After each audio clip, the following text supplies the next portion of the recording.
We'll start with the draw, 1-1 draw today. How do you assess that one? We didn't do enough to deserve 3 points, but we didn't deserve to lose the game. They'll take the point away. I think the long and short of it is we play steady stuff at times, we create certain opportunities, then we seem to shoot ourselves in the foot. But I think as today, everybody watching and the players, we didn't do enough to win the game, and that's it. On a personal note, you came on, made the difference, got the equaliser. How pleasing a moment was that for you personally and also for the team today?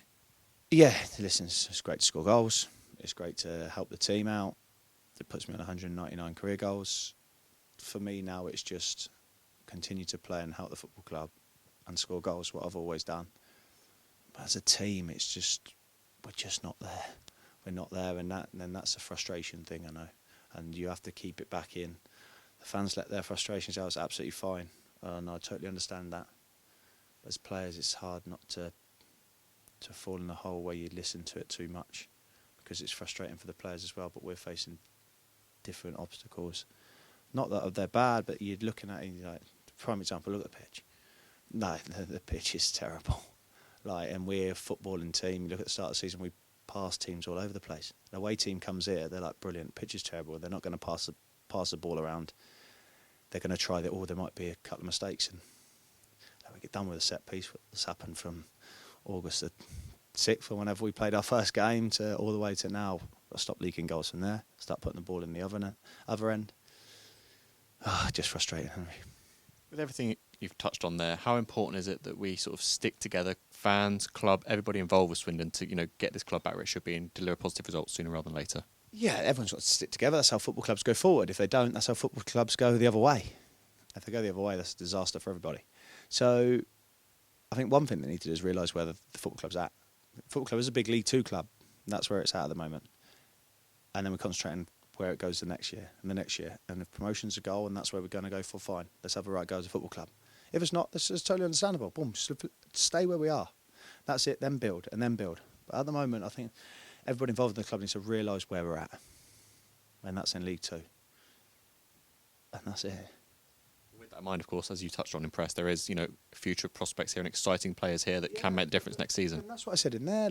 You look at the boys that come in. I'm telling you now, and everyone involved, that the squad is a lot stronger this half of the year than what it is at the start. I know people saying, we lost Kempe, lost Young. I'm telling you, the lad Glatzel in there is top. Let me tell you, the lad Glatzel in there is top. And you've got a right player in your hand. Shawnee McGurk shows glimpses at the moment. And when he puts it together, he's going to be a phenomenal player. You've got Azza, Zach, Connor's on loan from Barnes. You can see when he plays games that he plays up there. And then you got him there. And I've left him out because I feel like this one needs to be said. Harry's here because he needs to have minutes, right? He is not the player at this moment of what he was when he first came back. So it's not instant for him. It's not going to happen overnight for him. Boom, up, flick straight back into the Swindon Harry McCurdy. He's gone through almost life-changing things for him, and he's fighting his own thing to get back to where he was. Harry needs time, and when that time comes, he will show what a top player he is, and that's it. So you have to, especially him, you have to give him the back end. He can't come in and everyone thinks, Harry's going to win us every game. He's committed to play minutes and build himself up, and he'll get back to the player he was for sure.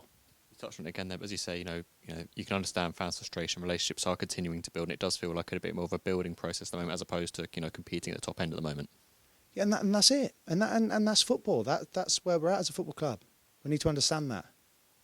One thing I said into the press earlier, I no doubt they'll say it everywhere, so I might say it on here, is the word is consistency, and that's what the club needs to find, consistency. Since I've been here the 18 months, we haven't achieved what I wanted to do. Was promotion, didn't happen last year. It's not going to happen this year. Why? Because we've been inconsistent and the changeover has been constant. They say about Gav. Gav's the right man for the job at the moment because he knows the football club. He knows the players. He knows what the club expects.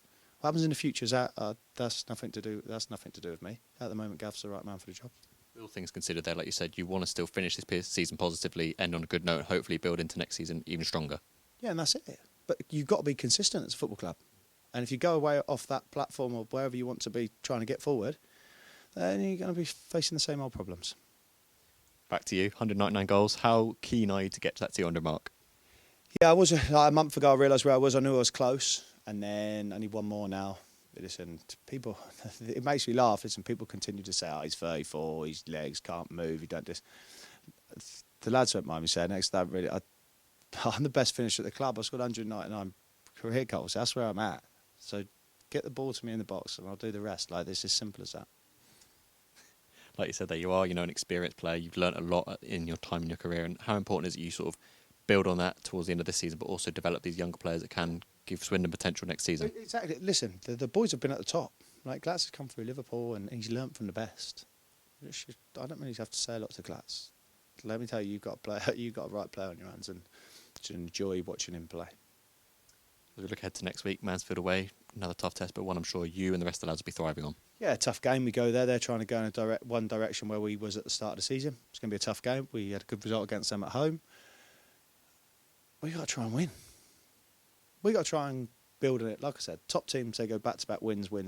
Unfortunately for us, we go win, draw, loss, draw, win. And good result at Stockport, good result Tuesday night, below par today. That's it. So with that in mind, it's now trying to find that reaction and positivity and consistency. We've got to. That's it. And I think that's one thing that we've been lacking, unfortunately, throughout the time I've been a consistency, lacking that winning mentality, because when you get on that run, it's hard to stop. Flip side of that, when you get on that run of losing, it's hard to stop.